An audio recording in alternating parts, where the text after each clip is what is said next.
And if you play a sport or have played sports, you're well versed with the emotions of losing and winning games. But there's one sport that has more at stake and much more complex than others, and that's politics. Every time politics has meddled with sports, the human spirit has lost. Because sports is more than just a team-building physical activity. Sports is an emotion.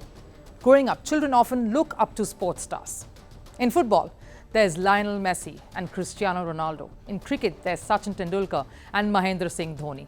In athletics, you really can't look beyond Usain Bolt and Neeraj Chopra now.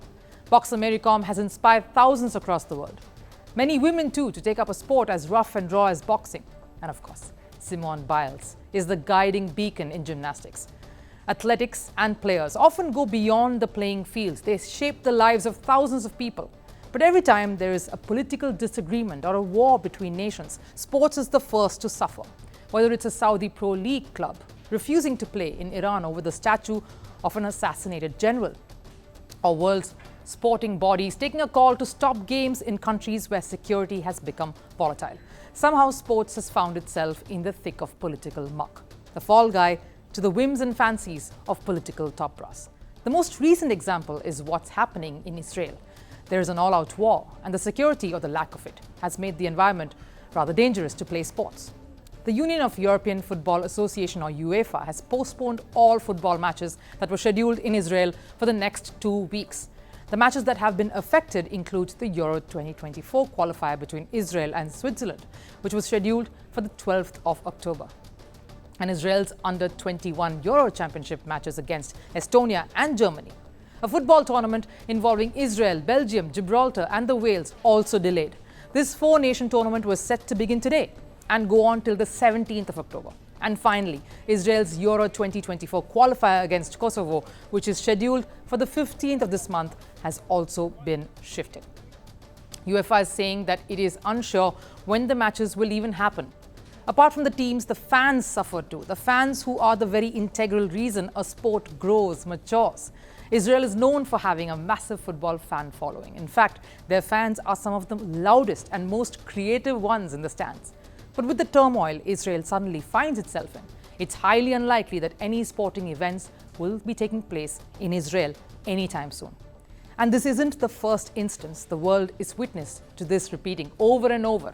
A war disrupted sporting activities just last year. This was after Russia began its military operations in Ukraine. And the first to get axed were, of course, the sporting events. But just like you cannot separate the fans from the sport, you quite obviously cannot separate the sports persons from the sport either. Russian players got banned from sporting events, with the rare option in some cases of competing as neutral athletes, but who'd want that? Along with players from Russia, Belarusian athletes, were also handed the same fate.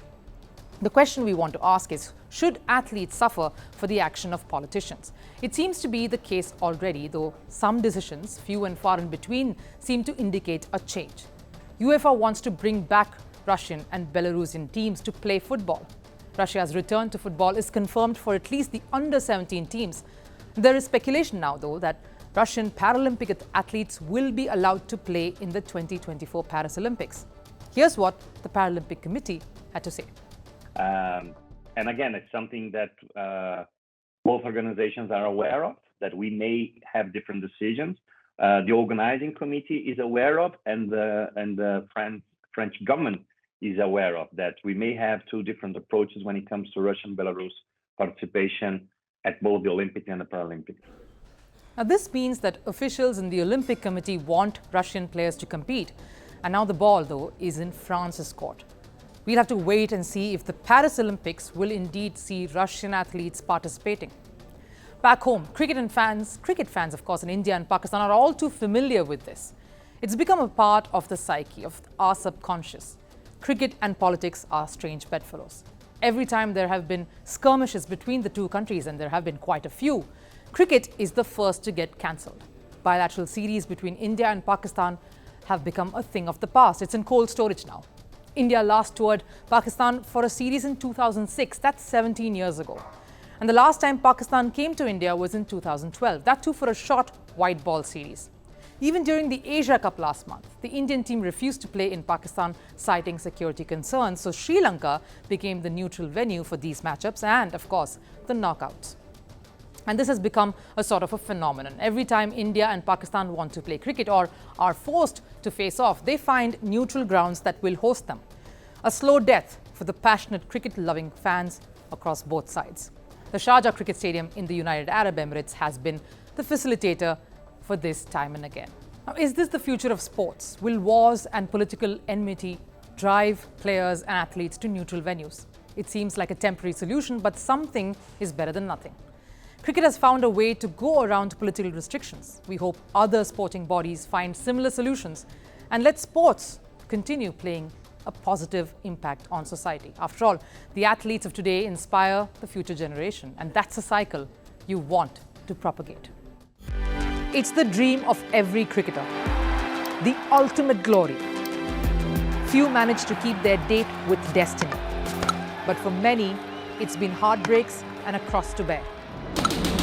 The Holy Grail is here in India. I'm Rupa Ramani, and First Post brings you the ringside view. We bring you the Cup of Dreams, Cricket World Cup coverage like never before.